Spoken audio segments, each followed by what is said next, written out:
read about insulin and I see that everyone talks about the insulin is the key, but nobody emphasizes how important that is. I get excited and I throw my hands and I'm all over the show, excited about the idea that there might be other things that we can do to lose weight than taking Ozempic, because 99% or 90% of the people being obese can't afford Ozempic and they don't trust Ozempic.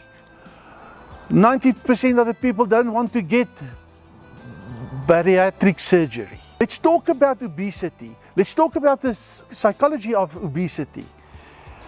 I mean, again, I can't overemphasize the fact that if I can fast for 222 days, not put a bite in my mouth, it's not discipline. It's not self-control. It is the systems around that is not in place to help you to do that discipline over shorter periods to end the misery of obesity. And I want to explore other ideas, getting new ways of approaching obesity.